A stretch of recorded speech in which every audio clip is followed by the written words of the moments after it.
Olá, tudo bem? Eu sou o Dodô e está começando mais um Manual da Cultura Pop, podcast onde irei conversar sobre obras da cultura pop como filmes, animes e videogames. Toda semana tem episódio novo, se acompanhe nesse projeto e deixe seu comentário sobre esse episódio. Hoje iremos falar de um anime bem recente que eu assisti há alguns anos. É uma série que foi publicada na Weekly Shonen Jump entre 2016 a 2020, que se chama The Promised Neverland, que é um anime que quando eu assisti eu fiquei totalmente impressionado pela história, pela audácia da história e pela incrível história ali produzida. E que é uma série, como o título do episódio diz, eu acredito que qualquer vegano desse mundo deva assistir esse anime e vai assim curtir pra caralho. Eu acho que esse anime é uma das melhores propagandas veganas que existem no mundo. E apesar disso, esse episódio aqui não é uma propaganda vegana, até porque eu não sou vegano, não sou nem vegetariano. Inclusive eu acho que o veganismo é um movimento de enxugar gelo, é um movimento que não tem lastro real, mas o episódio não é sobre veganismo nem si. É só porque ao assistir esse anime é inevitável esse pensamento sobre o veganismo, né? Sobre o que as pessoas veganas querem nos dizer ao serem veganas. Contando um pouquinho sobre The Promised Neverland, essa é uma série de mangá japonesa escrita por Kaiu Shirai e ilustrada por Pozuka Demizu. Assim como todos os artistas de mangá, é muito difícil achar uma foto deles na internet, então não sei muito dizer sobre eles ou sobre elas, mas eu confio bastante nesse autor e as próximas obras que ele criar aí eu certamente estarei lá assistindo. Vale ressaltar que sobre The Promised Neverland eu não li o mangá, eu só assisti o anime, então os meus comentários são sobre o anime e eu sei que o anime tem alguns problemas que eu vou citar no final. Mas falando um pouquinho sobre a história de The Promised Neverland, a história ela se passa num orfanato aparentemente assim muito legal, onde as crianças vivem felizes, elas brincam o tempo todo, elas têm bastante independência, podem crescer livremente, elas ficam ali sob o cuidado e a educação de uma freira que eles chamam de mãe,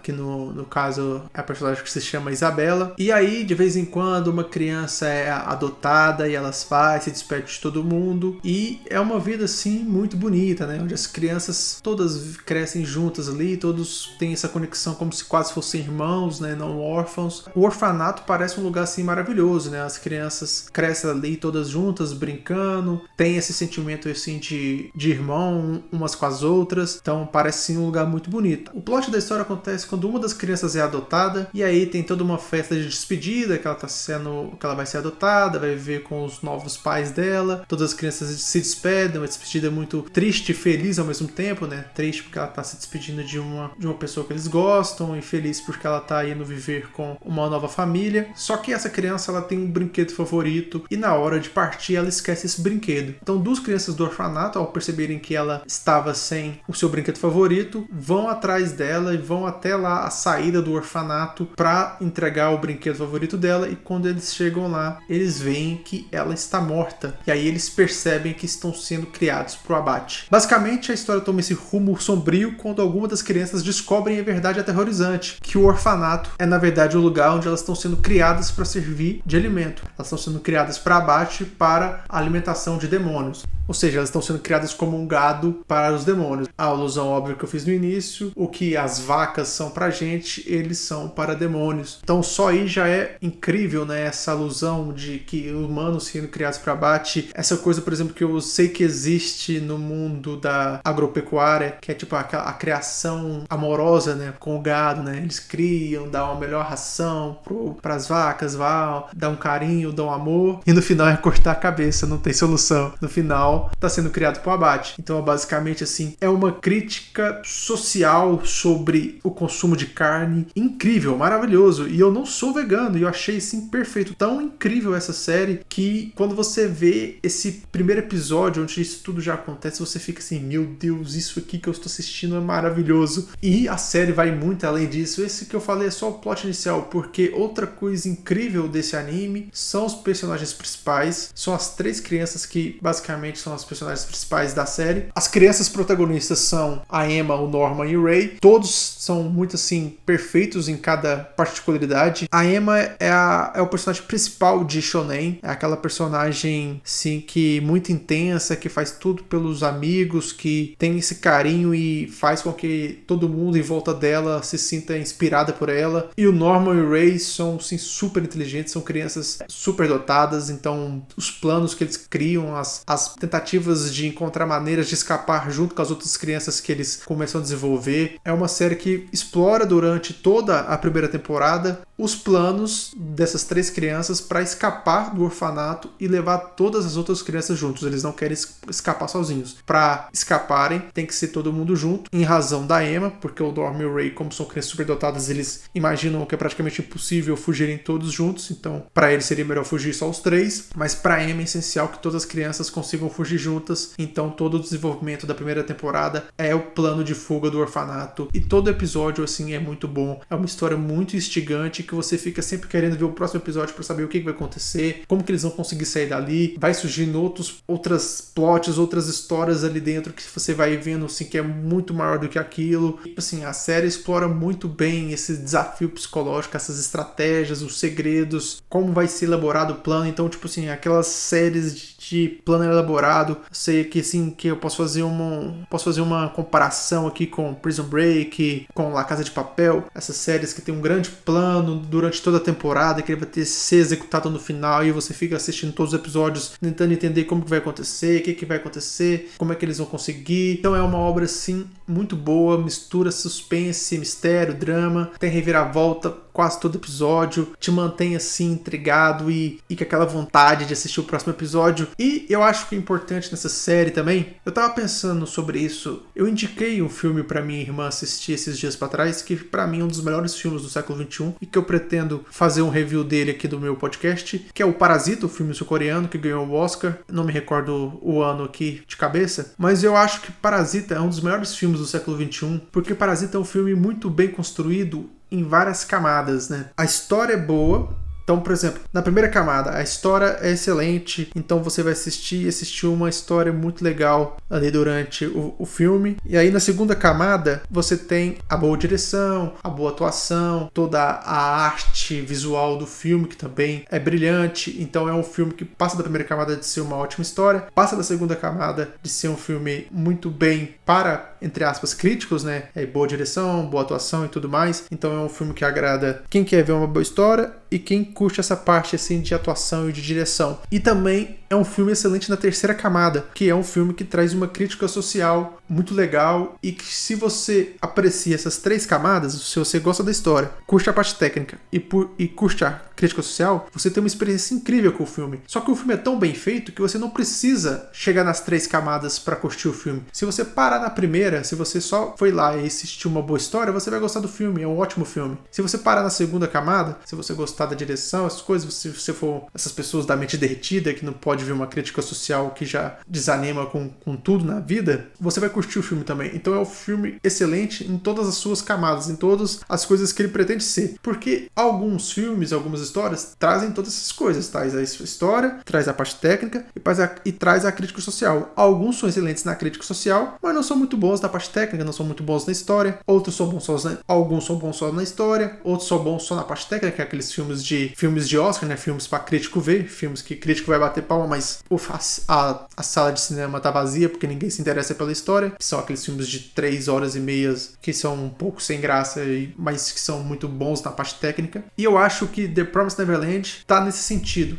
E eu acho que essa série é tão incrível e é uma série tão boa de se indicar para os outros. Eu sempre indico essa porque é uma série bem curtinha e eu sei que a maioria das pessoas vai curtir, porque The Promised Neverland é bom nessas 3 camadas. É bom, a história é excelente, a história do plano de fuga das crianças. Então, se você só parar aqui, você já vai ter uma boa história. A parte técnica também é muito boa, o anime é muito bonito, a direção é muito bonita, é muito emocionante. Também os dubladores fazem um ótimo trabalho, então é bom na parte técnica também. E tem uma crítica social maravilhosa que eu bato palmas de pé. Eu não sou vegano, eu já falei, e eu acho que esse anime é a melhor propaganda vegana já criada. É muito melhor. Você que é vegano, que quer convencer alguém a parar de comer carne, para de ficar mandando foto de bicho morto. Só coloca, fala assim, gente, assiste esse anime, por favor, assista esse anime, assiste os 2 primeiros episódios e vocês vão entender por que eu sou vegano. Esse anime, ele é bom nas 3 camadas e é por isso que ele é uma excelente indicação para qualquer pessoa. Eu indiquei para minha namorada, ela também adorou a história, ela também não é vegana e a crítica social, assim, é muito incrível, ela também curtiu bastante e é por isso que eu acho que esse anime, assim, é um dos melhores dos últimos anos. É um anime de 2019 e eu cravo que é um dos melhores animes aí dos anos 2010. É sim uma história muito boa, muito instigante e que eu tenho certeza que vai impactar todo mundo, porque por mais que você, por exemplo, seja igual eu e que acha que o veganismo é uma coisa meio inútil, você entende a crítica social, você entende que existem pessoas que não conseguem achar natural matarem outros seres vivos assim de maneira tão natural igual o ser humano faz dessa criação de abate. E aí você tem essa série que mostra claramente isso, como se a gente, os seres humanos, estivessem nessa situação, como a gente reagiria.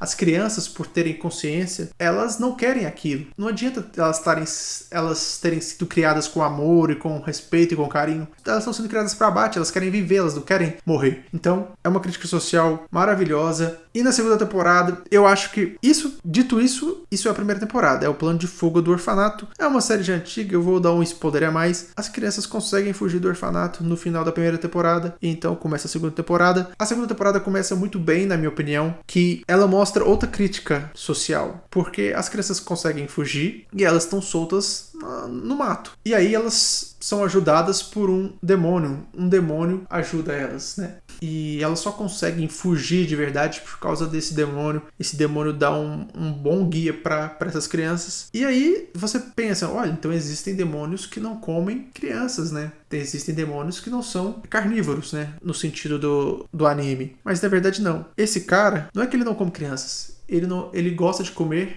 crianças ou seres humanos selvagens, criados no mato. Como aqueles eram uma criação de granja, uma criação de gato, ele não tinha interesse nelas. Mas ele estava ajudando elas, porque aí elas iam viver na natureza, elas iam voltar a ser selvagens. E aí, quando elas voltassem a ser selvagens, aí ele gostaria de caçá-las. Ou seja, ele é aquele ser humano que só come a própria caça. Que é, vamos dizer, o que alguns veganos consideram aceitável, né? A pessoa que come a própria caça, né? A pessoa que come para a própria sobrevivência. Então, tipo assim, na segunda temporada também, essa crítica social muito bem feita, só que aí pro meio da segunda temporada, a série se perde completamente, a história fica bem fraquinha, parece que depois da primeira temporada, o autor não sabia muito bem para onde ir. Vale ressaltar que dizem que o mangá é mais bem feito, porque quando eu assisti o anime, eu percebi que estava muito corrido a história, e os 3-4 últimos episódios, eles até perdem um pouco de sentido, porque a história corre muito, parece que, tipo assim, não era pra terminar ali, aí eles correram com a história pra terminar a segunda temporada e finalizar o anime. A segunda temporada, assim, é sofrível, é descartável, então eu acredito que pra vocês assistirem essa série, caso não tenham assistido ainda, assistam a primeira temporada, que vocês vão gostar, com certeza, é muito gostosa de assistir. Se vocês gostarem muito e quererem mais um pouquinho, assistam a segunda temporada, mas vão com a expectativa lá embaixo, que a segunda temporada é muito fraca, e é por isso que esse anime, pra mim, não é um 10 de 10. A primeira temporada, pra mim, é perfeita, é uma história maravilhosa,